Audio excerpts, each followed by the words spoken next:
Bonjour.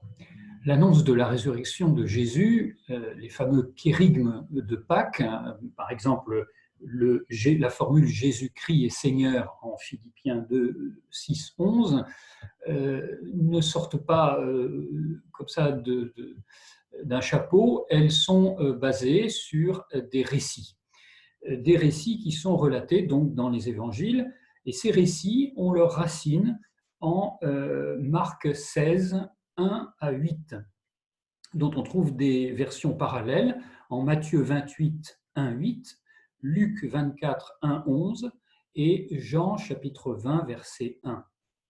Il faut rattacher à ces quatre récits parallèles les finales de Luc 24, 13, 43, c'est-à-dire le récit des disciples d'Emmaüs, et la finale de Jean, donc Jean chapitre 20, versets 19 à 29, c'est-à-dire le récit de Thomas. Et ces finales qui concernent donc les repas pris par le ressuscité avec ses disciples et aussi le fait qu'ils l'ont touché.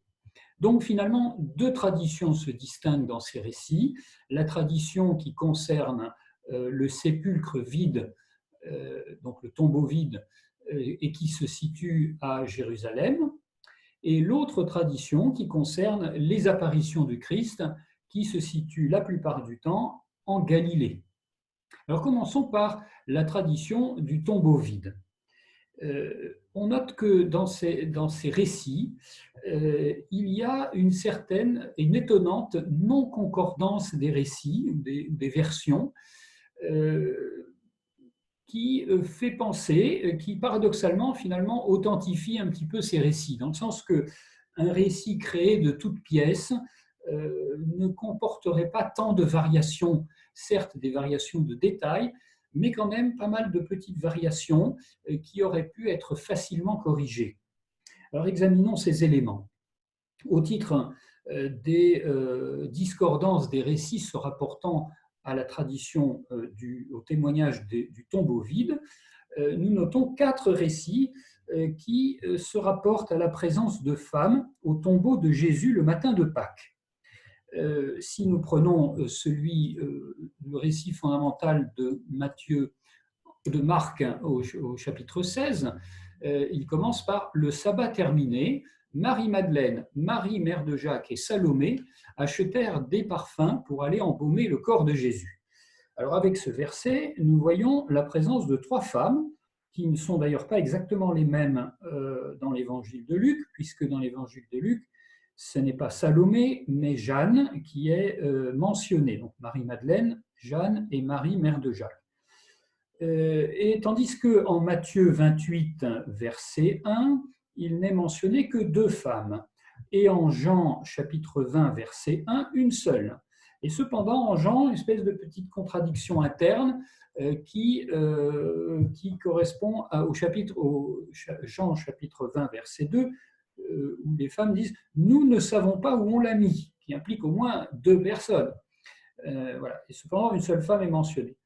Autre bizarrerie, pour Marc et Luc, c'est pour oindre le corps que les femmes se rendent au tombeau, tandis que pour Matthieu, c'est simplement pour voir le sépulcre. Matthieu 28, 1. Ensuite, autre petite différence, d'après Marc 16, 8, les femmes ne racontent rien à personne. Admettons. Tandis qu'en Matthieu chapitre 28, verset 8, les femmes courent auprès des disciples pour rapporter ce qu'elles ont vu. Bon, c'est quand même autre chose. Autre détail, selon Marc chapitre 16, verset 5 et en Matthieu chapitre 28, versets 2 et 5, un ange apparaît aux femmes. Un ange. Alors que selon Luc chapitre 24, verset 3 et suivant, et Jean chapitre 20, verset 11 et suivant, il y en a 2, il y a 2 anges. Tout ça, ça fait beaucoup de petits détails, des petites différences, des petites invraisemblances, et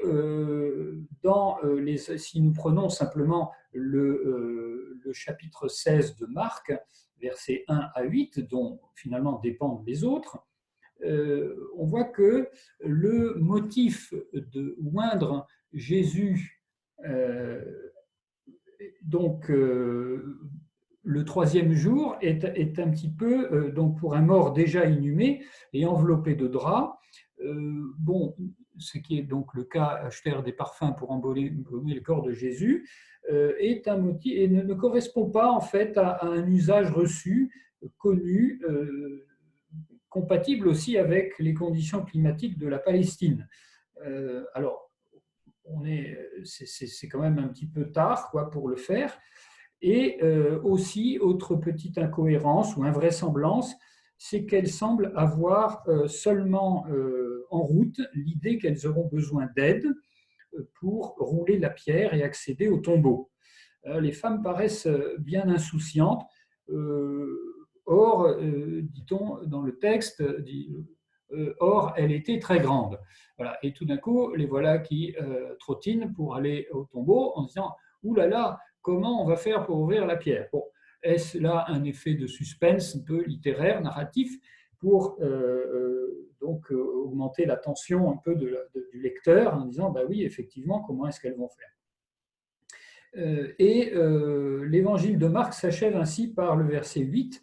Elles ne dirent rien, enfin, ce récit s'achève par le verset 8. Elles s'enfuirent parce qu'elles étaient toutes tremblantes et hors d'elles-mêmes. Elles ne dirent rien à personne car elles avaient peur. Alors, normalement, c'est la fin de l'évangile de Marc parce que cette finale est considérée comme un ajout, puisqu'elle n'est pas attestée dans les meilleurs manuscrits. Ce qui laisse imaginer que, alors que la finale comporte quand même la partie qui concerne l'apparition et la résurrection, on imagine une version donc de l'évangile de Marc ou qui se terminerait par « elles sortirent et s'enfuirent du tombeau parce qu'elles étaient toutes tremblantes hors d'elles-mêmes, elles ne dirent rien à personne car elles avaient peur ». Donc la seule attestation finalement de la résurrection serait cette déclaration donc, de l'ange, allez dire à ses disciples, à Pierre, il vous précède en Galilée, là vous le verrez comme il vous l'a dit. Donc on verrait une espèce d'évangile de Marc qui se terminerait sur cette sorte d'injonction pressante d'aller en Galilée et de rencontrer le Christ. Donc on imagine ce récit se terminant là-dessus.